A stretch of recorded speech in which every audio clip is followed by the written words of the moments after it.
তাহলে এখন আমরা চেঞ্জিং সেন্টেন্সের অনলির একটা নিয়ম আছে, অনলি বা অ্যালোনের। কি বলো বাবা? অনলি নিয়ম লাগবে না, দেখো অনলি বা কি অ্যালোন। অনলি মানে অনলি অ্যালোন দুইটাই অ্যাডভার্ব। কি বলো? পার্টস অফ স্পিচের কি অ্যাডভার্ব। এই অনলি বা অ্যালোন যুক্ত যদি বাক্য হয়, এই বাক্যটাকে যদি আমি অ্যাফার্মেটিভ থেকে নেগেটিভ করতে চাই, অনলি যুক্ত মানে কি, এটা অ্যাফার্মেটিভ বাক্য, হাবোধক বাক্য, এইটাকে যদি আমি নেগেটিভ করতে চাই তাহলে এই অনলি এবং অ্যালোনের জন্য, মানে অনলি অ্যালোন একই কিন্তু, হ্যাঁ, এর পরিবর্তে আমি কি বসাবো সেটা একটু দেখো। অনলি বা অ্যালোনের জন্য আমি নান বাট বসাবো। কি বসাবো কও প্রথমে? None but. বা ভালো করে খেয়াল করো, অনলি বা অ্যালোনের জন্য কি লিখবো? None but. আরেক জায়গায় লিখবো নাথিং বাট। কি লিখবো কও? Nothing but. ভালো করে খেয়াল করো। আরেক জায়গায় লিখবো নট মোর দ্যান অথবা নট লেস দ্যান। কি বুঝছো আমার কথা? ভালো করে খেয়াল করো। অনলি বা অ্যালোন যুক্ত কি যুক্ত বাবা বলো? অনলি বা অ্যালোন যুক্ত বাক্যকে অ্যাফার্মেটিভ থেকে নেগেটিভ করার সময় আমাকে কি করতে হবে? অনলির জন্য, অনলি বা অ্যালোনের জন্য নান বাট লিখতে হবে। কি লিখতে হবে? None but. আর কখনো লিখতে হবে নাথিং বাট, কখনো নট মোর দেন, কখনো নট লেস দেন। এখন তোমার প্রশ্ন হইতে পারে আমি কখন কোনটা ইউজ করব, তাই তো? এখন মনে রাখবা, যদি অনলি বা অ্যালোন ব্যক্তিবাচককে মডিফাই করে, মডিফাই তো বোঝো, মানে বিশেষিত করে, যদি ব্যক্তিবাচককে বিশেষিত করে তাহলে লিখবা নান বাট। আর যদি বস্তুবাচককে বিশেষিত করে তাহলে লিখবা নাথিং বাট। আর যদি সংখ্যাবাচককে বিশেষিত করে, কাকে বাবা বলো? যদি সংখ্যাবাচককে বিশেষিত করে তাহলে কি, এটা কি মুখস্থ করতে হবে? মনে রাখতে হবে। তাহলে অনলি বা অ্যালোন যুক্ত অ্যাফার্মেটিভ বাক্যকে নেগেটিভ করতে গেলে আমাকে অনলি বা অ্যালোনের জন্য নান বাট লিখতে হবে, যদি ওই অনলি বা অ্যালোনটা ব্যক্তিবাচককে মডিফাই করে বা বিশেষিত করে। আবার অনলি বা অ্যালোনটা যদি বস্তুবাচককে বিশেষিত করে তখন আমাকে কি লিখতে হবে? Nothing but. আবার যদি ওই অনলি বা অ্যালোনটা কি করে? সংখ্যাবাচককে বিশেষিত করে। কাকে বিশেষিত করে বাবা? সংখ্যাবাচকটাকে বিশেষিত করে, তাহলে আমাকে লিখতে হবে নট মোর দেন অথবা নট লেস দেন। আমরা একটা উদাহরণ দিলেই তুমি আরও বিষয়টা ক্লিয়ার হয়ে যাবে। দেখো, যেমন আমি যদি লিখি এরকম যে অনলি, সহজ একটা উদাহরণ দিই, যে উদাহরণটা সবসময় ইউজ করা হয়, only Allah can help us, মানে একমাত্র আল্লাহই আমাদের কি করতে পারে বলো? সাহায্য করতে পারে। তার মানে এই অনলি শব্দের, অনলির অ্যাডভার্বের কাজেই কিন্তু মডিফাই করা, অ্যাডভার্বের কাজেই কি করা? মডিফাই করা। আচ্ছা দেখো, তাহলে অনলিটা এখানে কাকে?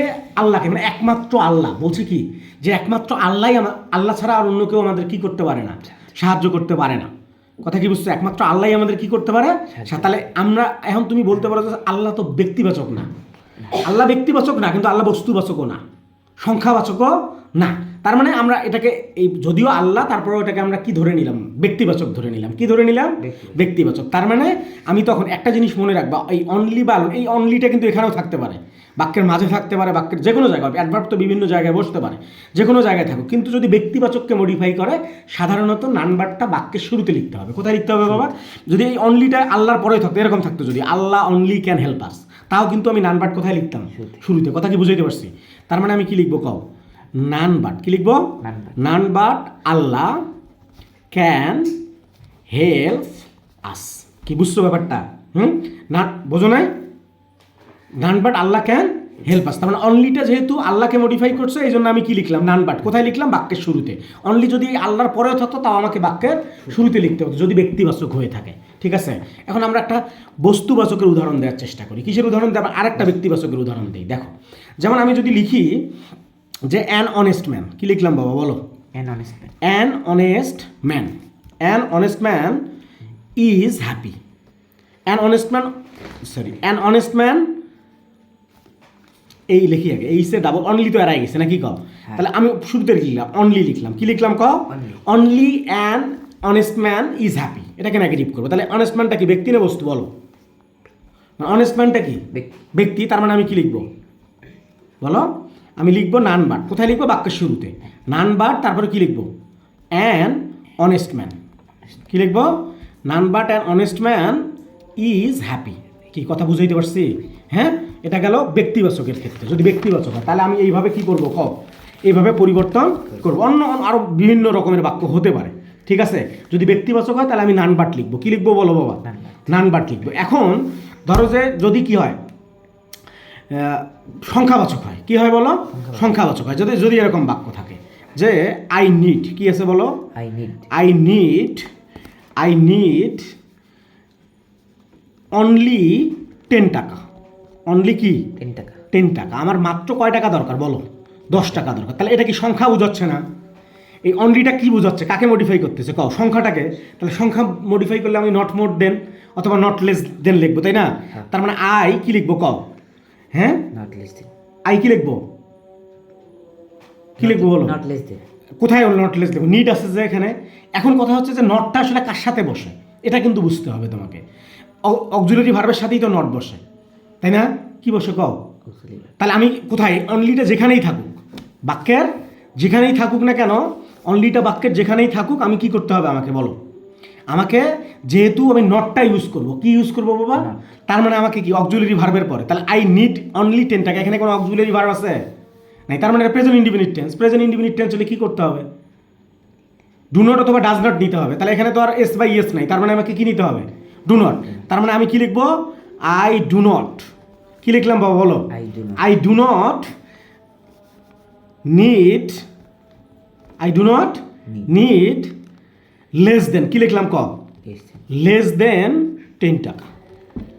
10 টাকা। এইভাবে এটা হয়ে গেছে। আমি আর একটা সহজ উদাহরণ দিই, তাহলে আরও ক্লিয়ার হয়ে যাবে।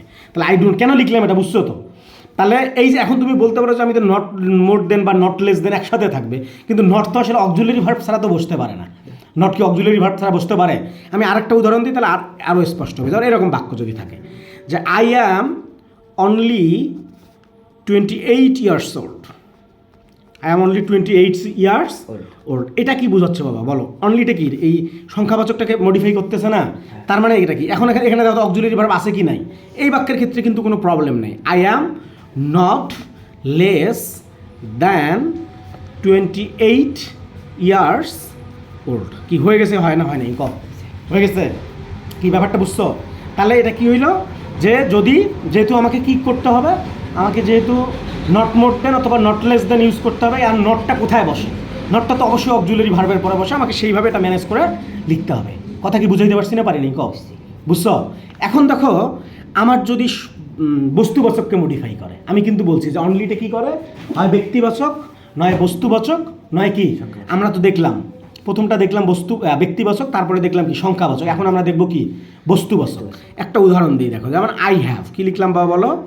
I have. এটা বুঝতে হবে, মনে রাখবো। I have only a piece of land, PIEC, piece of land. মানে আমার কি আছে কম? I have only a piece of land. তার মানে এই যে only a piece of land মানে কি? এক টুকরো। এটা কি ব্যক্তি না বস্তু? মানে এক টুকরো জমিটা কি? বস্তু না? তার মানে আমি কি করবো? এখানে তো আই হ্যাভ, তাহলে অনলি যেখানে আছে, এখানে কিন্তু শুরুতে লেখা যাবে না। অনলি যেখানে আছে যদি বস্তুবাচককে মডিফাই করে, যদি কাকে মডিফাই করে, তাহলে অনলি বা অ্যালোন যেখানে থাকবে। আমি কিন্তু শুধু অনলির উদাহরণ দিচ্ছি, এখানে অ্যালোনও থাকতে পারে, একই অর্থ। তাহলে তখন আমাকে কি করতে হবে? ওখানে লিখতে হবে। আই হ্যাভ নাথিং লিখবো। কি লিখবো বলো? I have nothing but a piece, PIEC, piece of land. কি আমার কথা বুঝছো বাবা? হ্যাঁ, আমি আরেকবার রিভিশন করাই দিই, দেখো ভালো করে খেয়াল করো, তাতেই হয়ে যাবে। তাহলে অনলি বা অ্যালোন যুক্ত, এগুলো কিন্তু অ্যাডভার্ব। অনলি বা অ্যালোন যুক্ত বাক্যকে যদি আমি অ্যাফার্মেটিভ থেকে নেগেটিভ করতে চাই, তাহলে অনলি যদি ব্যক্তিবাচককে বিশেষিত করে বা মডিফাই করে, সেক্ষেত্রে আমাকে কি লিখতে হবে? নান বার্ব। সাধারণত কোথায় লিখতে হবে?